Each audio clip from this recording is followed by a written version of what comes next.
Baiklah, saya akan membawakan materi hukum pajak dari pertemuan pertama hingga pertemuan ke-7. Pengertian pajak. Pajak merupakan iuran kepada negara yang dapat dipaksakan, yang terutang oleh yang wajib membayarnya menurut peraturan-peraturan dengan tidak mendapat prestasi kembali yang langsung dapat ditunjuk, dan yang gunanya adalah untuk membiayai pengeluaran umum berhubung dengan tugas negara untuk menyelenggarakan pemerintahan. Saya lanjut, karakteristik pajak. Pajak dipungut karena kekuatan undang-undang serta aturan pelaksananya. 2. Dalam pembayaran pajak tidak dapat ditunjukkan adanya kontraprestasi individual oleh pemerintah. 3. Pajak dipungut oleh negara, baik pusat maupun daerah. 4. Pajak diperuntukkan bagi pengeluaran pemerintah. Apabila surplus, maka dipergunakan untuk membiayai public investment. 5. Pajak dapat pula membiayai tujuan yang tidak budgeter atau mengatur. Retribusi pada umumnya hubungan dengan prestasi kembalinya langsung, pembayaran uang sekolah, uang kuliah, uang ujian. Cara pembayarannya bisa dengan uang, bisa dengan materai, misal akta untuk berburu dan akta untuk menangkap ikan. Perbedaan pajak dan retribusi. Pajak sifatnya berlaku umum, artinya berlaku bagi setiap orang yang memenuhi syarat untuk dapat dikenakan pajak. Pajak unsur paksaannya bersifat pidana dan administrasi. Tegan prestasinya bersifat tidak langsung dalam arti bahwa meskipun kita bayar pajak belum tentu kita bisa menikmati jasa dari negara. Retribusi sifatnya hanya berlaku bagi orang-orang tertentu yang langsung ditunjuk. Retribusi unsur paksanya bersifat ekonomis, artinya kalau tidak membayar iuran maka orang bisa tidak diperkenakan memperoleh atau menikmati jasa dari negara. Tegan prestasinya bersifat langsung dalam arti bahwa siapa yang membayar iuran maka ia berhak menikmati jasa negara.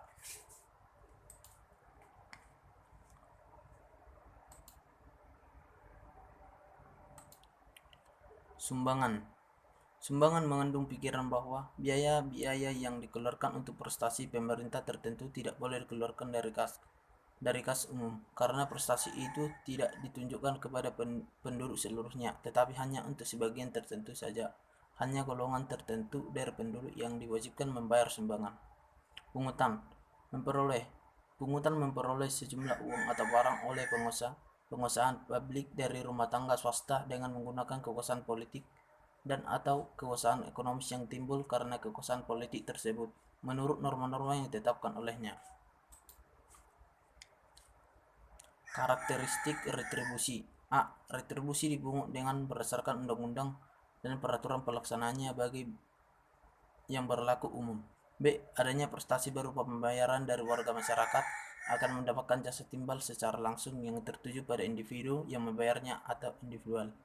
C. Uang hasil retribusi digunakan bagi pelayanan umum berkaitan dengan retribusi yang bersangkutan. D. Pelaksananya dapat dipaksakan. Paksaan tersebut bersifat ekonomis.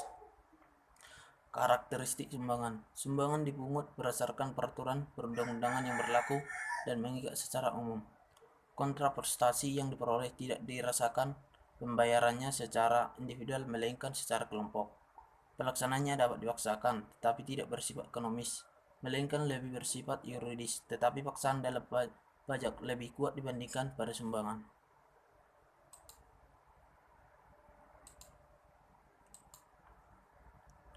Sejarah pemungutan pajak. Sejarah pemungutan pajak mengalami perubahan dari masa ke masa sesuai dengan perkembangan masyarakat dan negara, baik di bidang kenegaraan maupun di bidang sosial dan ekonomi.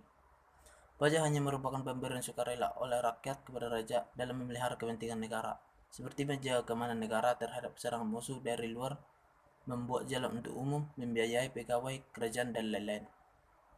Bagi yang tidak menyetor dalam bentuk natura, maka diwajibkan melakukan pekerjaan-pekerjaan untuk kepentingan umum untuk beberapa lamanya dalam setahun. Kerajaan-kerajaan di Jawa abad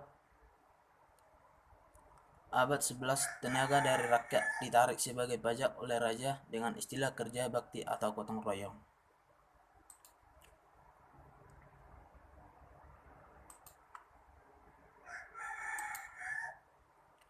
Undang-Undang Pajak Nasional berasal dari Undang-Undang Produk Pemerintah Hindia Belanda.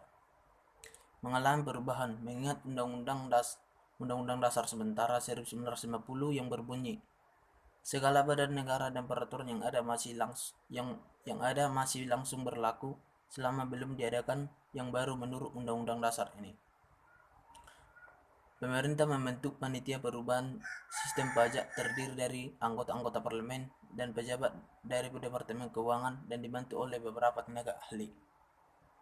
Undang-Undang Pajak Nasional terdiri dari satu Undang-Undang Nomor 6 Tahun 1983 yang telah diubah untuk kedua kalinya dan terakhir dengan Undang-Undang Nomor 16 Tahun 2000 tentang ketentuan umum dan tata cara perpajakan.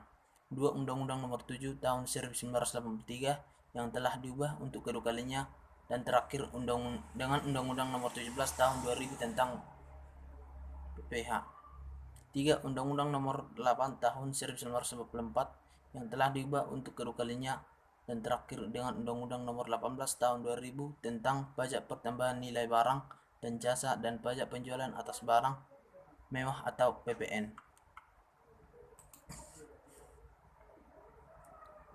Dalam konsiderasi Undang-Undang Pajak terdapat 3 tujuan pemerintah, yaitu 1. Meningkatkan sumber penerimaan negara dalam rangka pembiayaan pembangunan yang dewasa ini kian meningkat, di mana sumber penerimaan negara yang paling utama diharapkan dari pajak-pajak.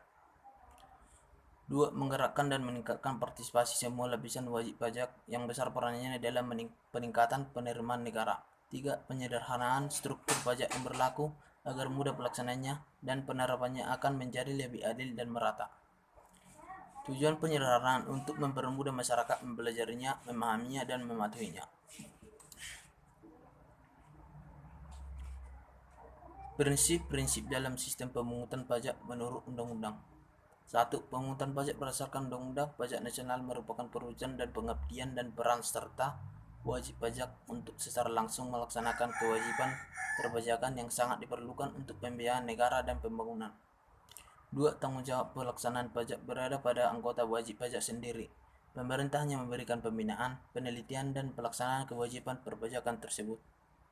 3. Wajib pajak diberikan kepercayaan untuk menghitung dan membayar sendiri pajak yang berhutang, sehingga dengan cara ini kejujuran dari wajib pajak sangat diperlukan dalam rangka pemungutan pajak. Hak dan kewajiban umum wajib pajak. Kewajiban mendaftarkan diri. Pasal 2 Undang-Undang tentang Ketentuan Umum dan Tata Cara Perpajakan. Wajib pajak yang telah memenuhi syarat subjektif dan objektif wajib mendaftarkan diri pada kantor Direktorat Jenderal Pajak yang di wilayah kerjanya meliputi tempat tinggal dan tempat kedudukan wajib pajak sebagai pengusaha yang dikenai pajak. Wajib pajak sebagai pengusaha yang dikenai pajak wajib melaporkan usahanya pada kantor Direktorat Jenderal Pajak yang wilayah kerjanya meliputi tempat tinggal atau tempat kedudukan pengusaha dan tempat kegiatan usaha dilakukan untuk dikukuhkan menjadi